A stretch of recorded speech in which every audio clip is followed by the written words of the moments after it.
Dragon Age The Veilguard may be the biggest self-sabotaging game I've ever seen, at least in recent years. Hello everybody.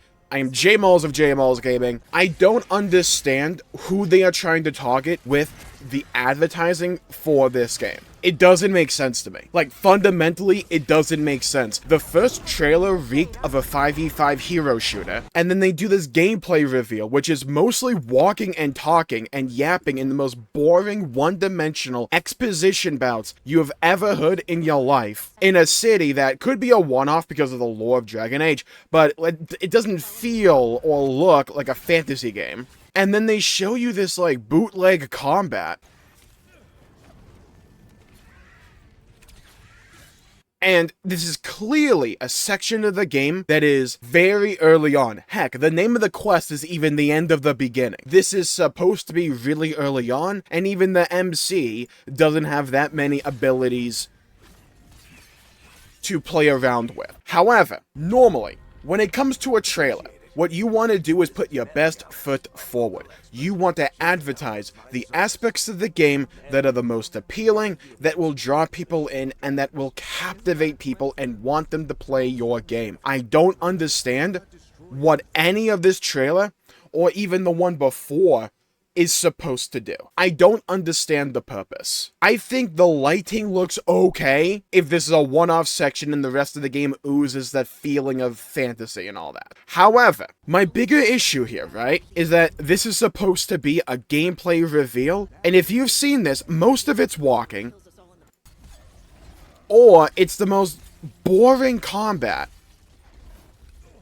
And it's possible that this is potentially influenced by the person playing the game in this reveal trailer just being bad at the game. They clearly aren't the best. However, there's not much going on here. You have a bow which looks completely mechanically unsatisfying. The sound effects feel just weak sauce, in my opinion.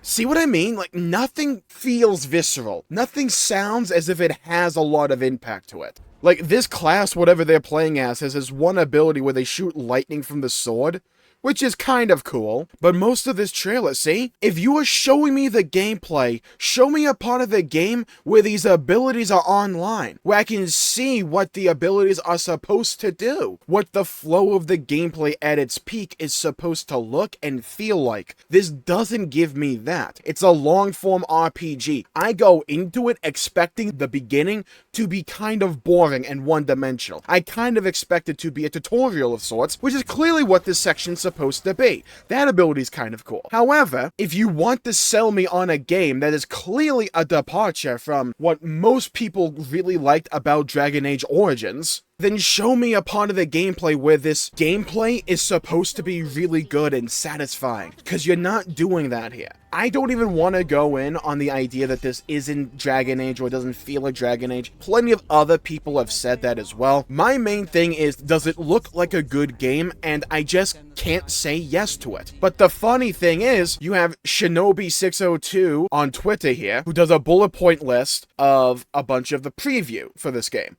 And it sounds infinitely better than whatever we have seen in the trailers. Hear this. There's photo mode. You can play as human, elf, dwarf, or Kunadi. I can never pronounce that name. You can choose your backstory and the 6 factions to choose from when you create your character, all with deep roots in Thedas. Anti-Von Crows, Grey Wardens, Shadow Dragons, Veil Jumpers, Lord of Fortune, and the Morn Watch. If you are familiar with Dragon Age, you understand how important and impactful your backstory can be. Each faction offers 3 distinct buffs each, like being able to hold an extra potion or do extra damage against certain enemies, and the odd reference in dialogue. There's some killer cameos. You got a warrior class, rogue, mage. Each class has 3 sub-specializations, such as duelist, saboteur, or veil ranger for the rogue. Classes have a unique resource system. For example, the rogue has momentum, which builds up as you land consecutive hits, and each one always has a ranged option. You have the hip fire, which they showed off in the gameplay. Another momentum attack for the warrior lets you lob your shield at enemies.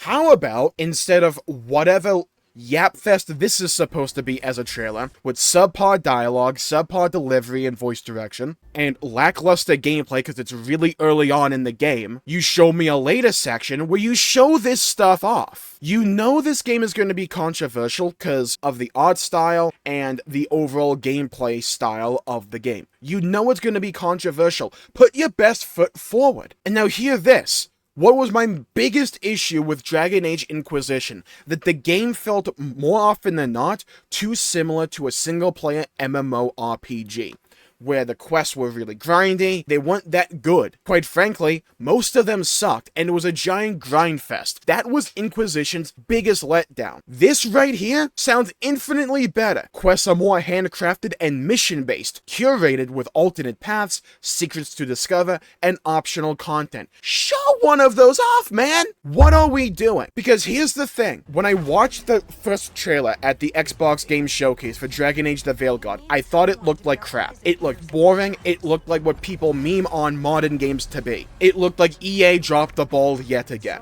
When I watched this gameplay reveal, I thought, okay, this looks slightly better in tone, but why are they showing this part of the game? Why all this walking? Why does this dialogue sound flat? Why does all of this just sound like exposition the game? And then I read this and I'm like, oh wait, this sounds like a good RPG, which at its core is what made Dragon Age Origins appeal to me so much back in the day. I got farther in Dragon Age Origins than I did in most other games back then because the game was so good, and I replayed the beginning so many times because the game was that good. Because I loved the alternate paths, I loved the alternate stories, I loved all of that variety and the replayability of that game. Showcasing this could have done so much good for it. There are also open-ended explorable areas. Just, open areas are fine, just don't go the route of Dragon Age Inquisition, where it's just a giant slop fest, throw you in this location, you feel like you're playing a worse version of World of Warcraft. Just don't do that and we're good. Party size of 3 during combat, a la Mass Effect. Combat is focused on real-time action,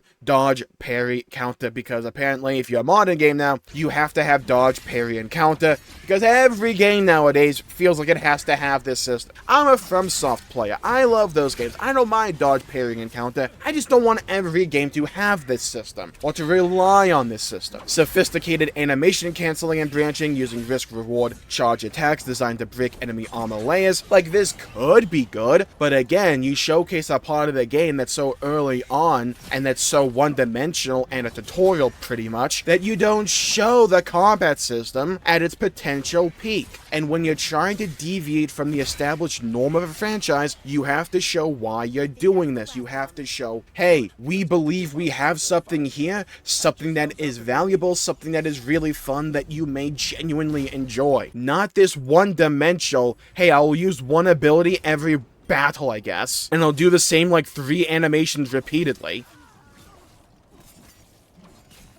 And I'll also showcase it with a player who's not that skilled at the game, so it makes it look even worse than it probably is. I think Dragon Age The Veilguard has potential to be a pretty good game. They are not showcasing it though, because normally trailers and advertising for your game is supposed to show your game in the best light possible. This sounds like if you had showed it, it would be in the best light possible. But if this is the best light possible, and this doesn't live up to what it could be, well then Houston, we have an issue. Enemies have elemental weaknesses and resistances, and you can chain together elemental combos for extra damage. One example is a squad mate using gravity well attack to suck enemies in, slowing them down, and the player then unleashing a big AoE attack. I would have loved to have seen that instead of this.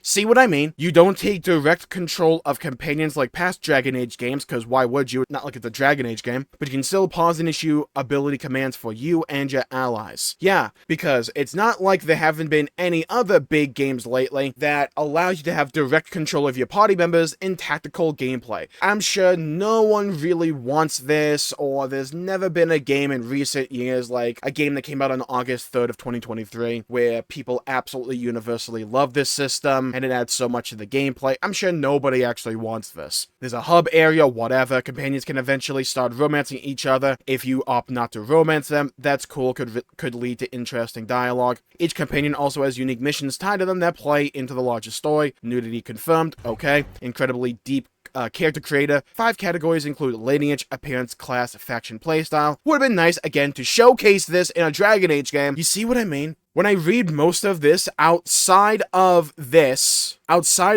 part, this sounds like good Dragon Age. But you don't show me this. You show me the tutorial, lackluster exposition, a bunch of names that only make sense if you've played the other games. You're not showcasing a game in the best light. It's an exposition yap fest that relies on telling, not showing, for the most part, in an environment that doesn't feel like fantasy. Again, in context of the lore of Dragon Age, this place makes sense. But it's another example where, hey, most people, if they want to tune into Dragon Age, they want a fantasy game. Showcase a fantasy area. You can show off this place and another place, but you're not doing that here. You're only showing the tutorial for whatever goddamn reason. Dozens of hairstyles to choose from. Okay, character creator lets you adjust the lighting. Cool. Team wanted to balance the look of the game with both light and darkness. When everything is dark, nothing really feels dark.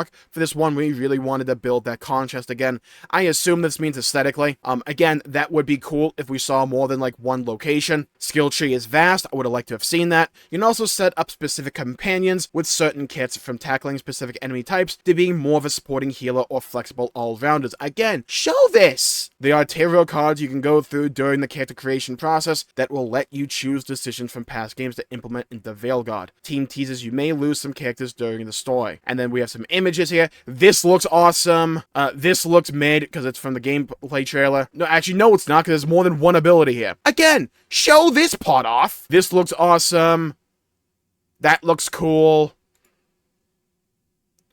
That looks cool as well. Showcase this stuff off. Why wasn't this in the gameplay reveal? Now, they can fix this in the future, right? Because this is the point I want to get across. This is an extremely workable and fixable issue. Because if the game is good and lives up to all of this stuff, and is able to implement it in a good way, and in a fun and engaging way, then when the game comes out, no one will care about this. This will be a forgotten memory. A meme that's forgotten. However, my only thing is, I grew up with Dragon Age. I love Dragon Age Origins, and while I didn't get that far into Inquisition, I really enjoyed my time with that game. We forget Dragon Age 2 existed, right? We don't need to talk about that one. Dragon Age The Veilguard could be a really good game. They're just doing no favors in showcasing that. I don't understand what the goal of the marketing is for this game, because I fundamentally do not get it. The biggest issue I have at this point, if this only sounds good in theory, but it lacks in execution. That's my biggest issue. That's my biggest concern, because what was shown in the gameplay reveal, in the extended 20 minutes that we got, did not inspire much confidence. Now, I don't think it looks as bad as that first trailer they showcased. I don't think so. But again, that first trailer, in my opinion, is like the bottom of the barrel. It was garbage. It was irredeemable. This looks better, but not overtly better. So he is hoping that maybe they're just really bad at marketing for some reason nowadays. He is hoping it's just that, and that the game itself is actually really good. But again, you kind of have to go off what they show. And that gives reason to be pessimistic. This gives reason to be optimistic. For most of it. This is what I just don't understand.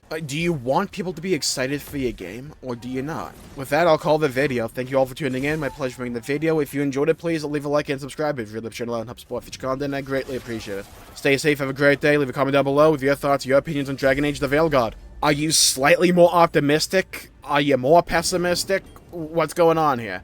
I mean, it's EA. They will never have optimism from me. Because, again, it's EA. And also BioWare at this point. They need to prove it. It has potential, but we're just not seeing that. With that, I'll call the video there for today. Stay safe, have a great day. I'll see you all next time. Bye-bye, everybody. Until we meet again.